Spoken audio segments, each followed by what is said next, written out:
Okay, the last thing we're going to talk about before we move away from statistics and over to probability is we're going to talk about misleading graphs and bad statistics. And so with this, we're going to look at several common mistakes that are made in graphs. So the first common mistake is bar graphs.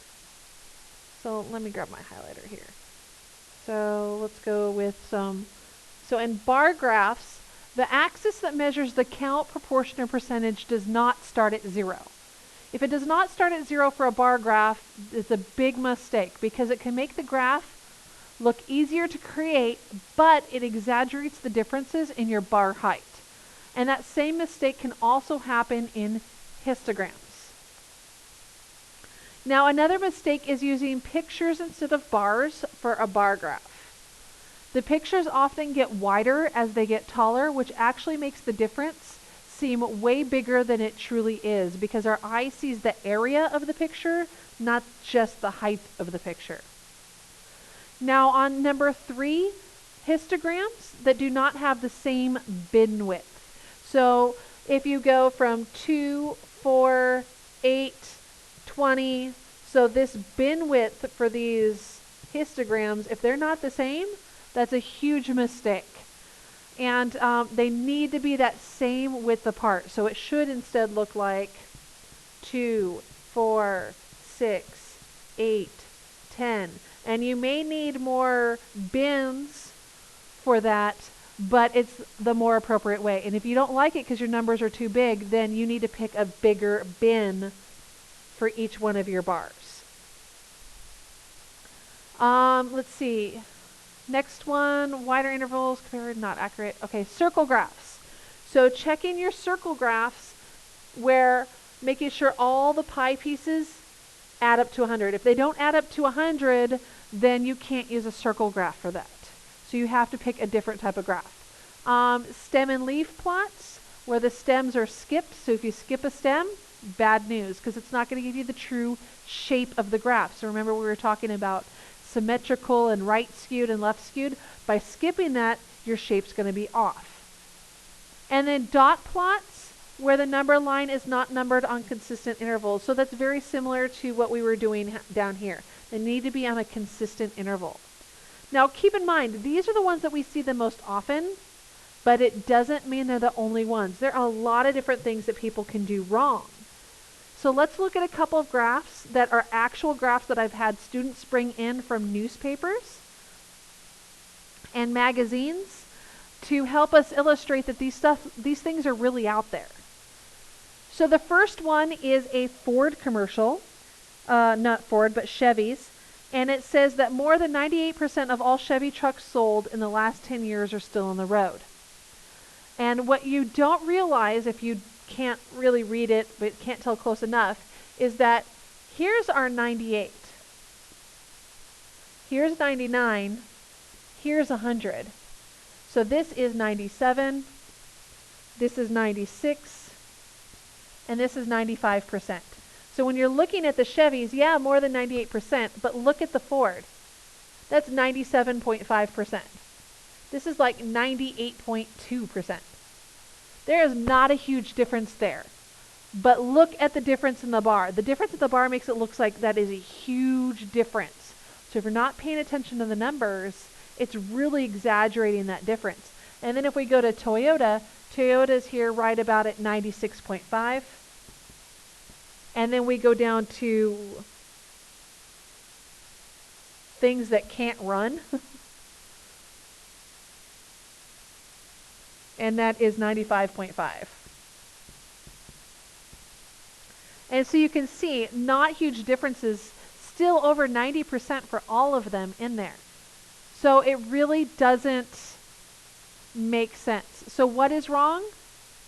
It starts at 95%, not at 0.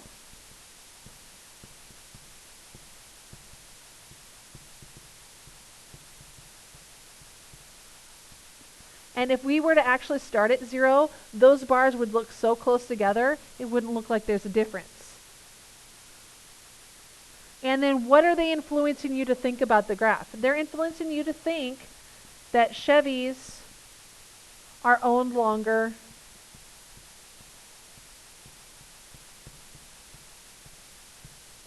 and work better than other brands, which may or may not be true.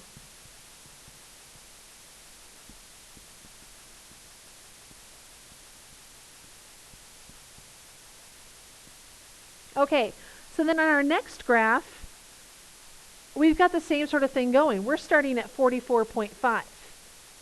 Bad.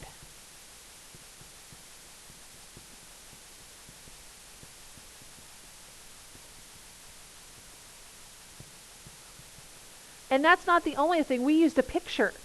So this picture, look how wide that is compared to this. It's not as wide. So it makes this difference. Plus it's in black compared to white. So it seems like it's such a huge difference when really you compare 49% to 46%. That's only a 3% difference. That is really not that huge when it compares to, when you compare the two. So not that many more people own the PS3 compared to the Xbox 360. But look at that huge difference. It almost looks like 3 times as many people own a PS3 compared to an Xbox 360. So that is totally not appropriate.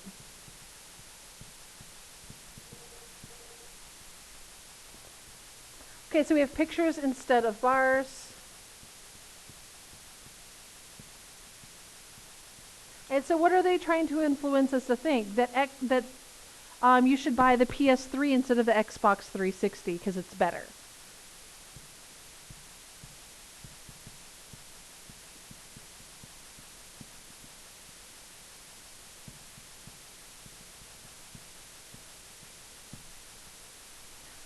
And so again, all of these different marketing ploys to try and make you buy their product or think their product is better. But when we educate ourselves, we can really learn to look for that and learn what's the correct way to get the good data here. Okay, and our next one, I love this one because when you look at it, you're like, oh, 10% yes, 90% no. But when you look at the graph, I mean, look at the green part. This is really supposed to represent 10% of that circle, which is totally wrong. I mean, messed up, they totally messed up the colors. But when people aren't really looking at these numbers, they're not thinking about it. And so they automatically think that, yeah, everyone should answer yes to this question. And when really 90% say, no, I don't think so. And so they want you to think that more people choose yes.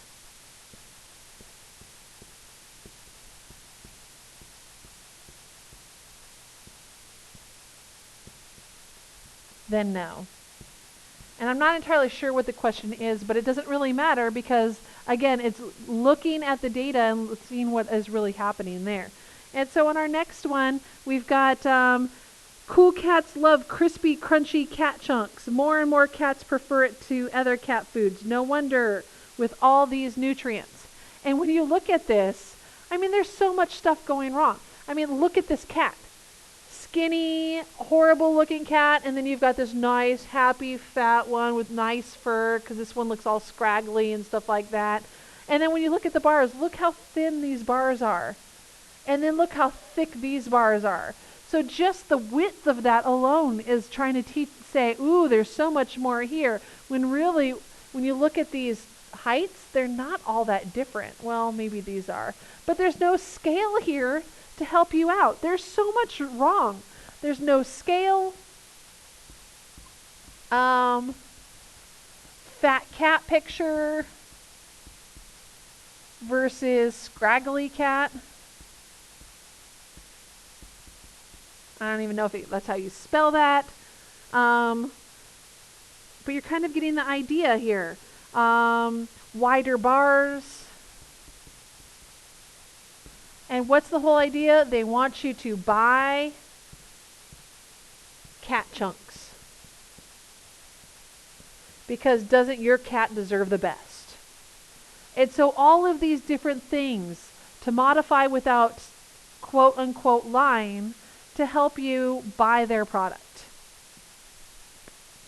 So then the next thing that we see is, what are bad ways to gather data? So sometimes data is gathered in a way that may give an inaccurate view of real information. So these are mistakes that are commonly done. There is number one, the convenient sample. Only asking your friends a survey question or standing outside a football field and asking if they felt the money used to upgrade the football field is well spent.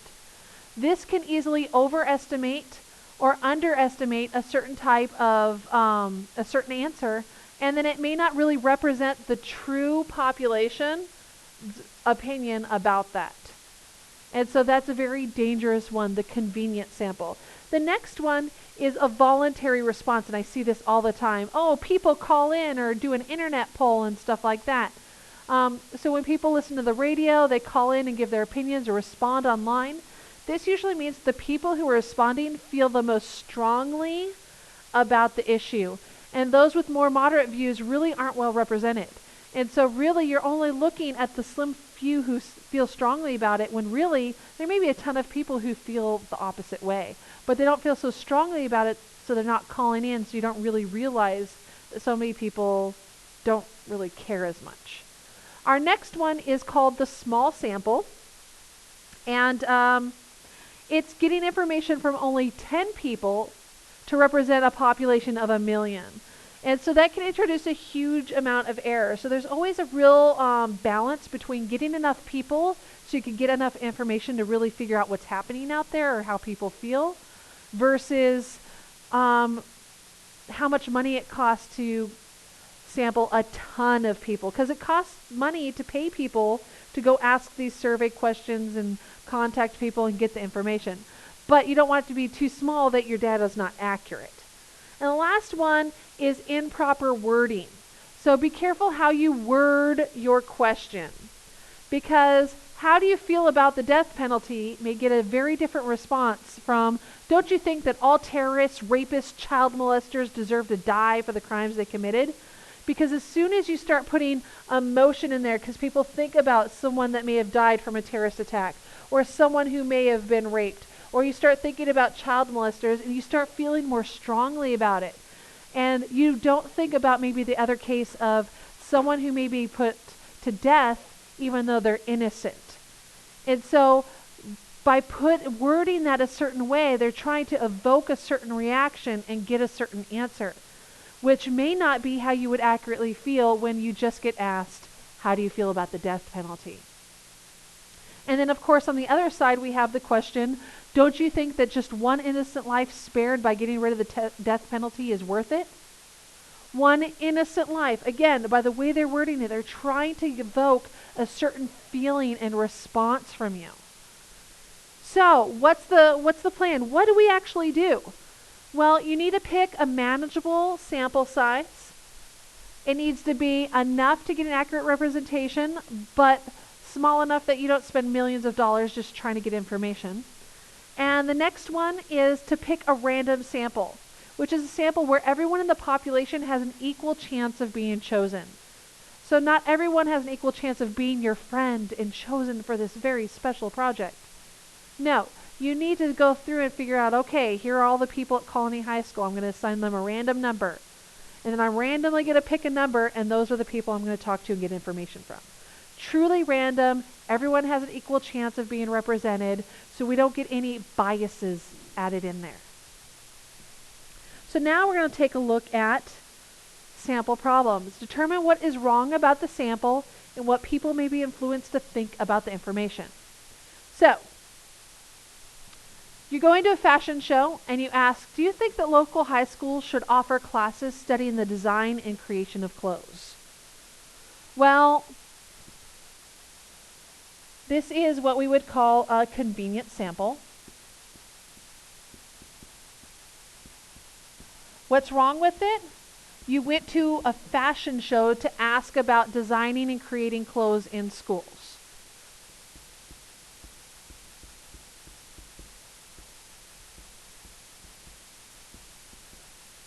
that's not exactly where you should go, because you already know that you're then going to get information saying, oh, well, we really like fashion and all this, and we think that'd be great to offer at the high schools.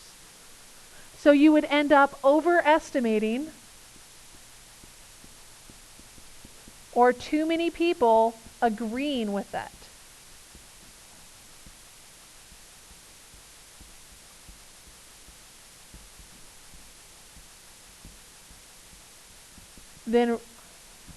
So we're overestimating, we're getting more people agreeing than would really agree in the true population.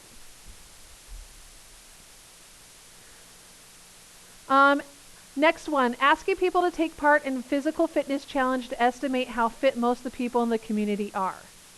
So this is what we would call, I want a different color, sorry. A voluntary sample. There we go.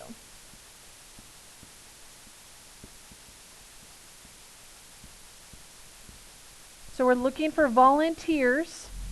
So the people who would typically volunteer are the people who are really into physical fitness. Usually the people who feel really strongly, are already physical fit, like competition. So people who are fit will participate.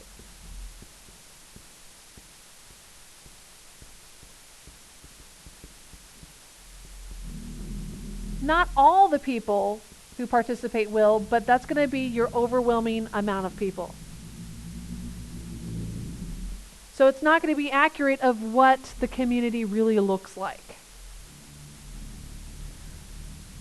And the last one, assigning each student in a school district a random number.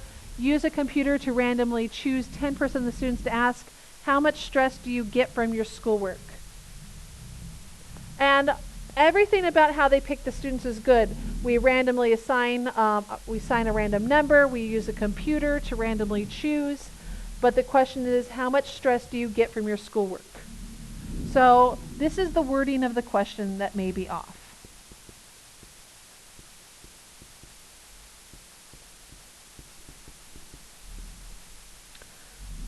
We may want to ask something like, how does your schoolwork affect you? Because as soon as we start saying stress, people are going to start thinking, oh, well, my schoolwork does stress me out, doesn't it? And so we're going to get more people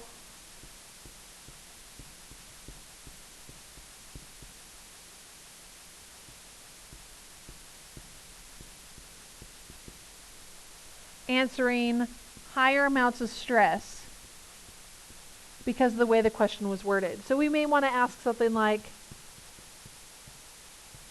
how does your schoolwork affect you?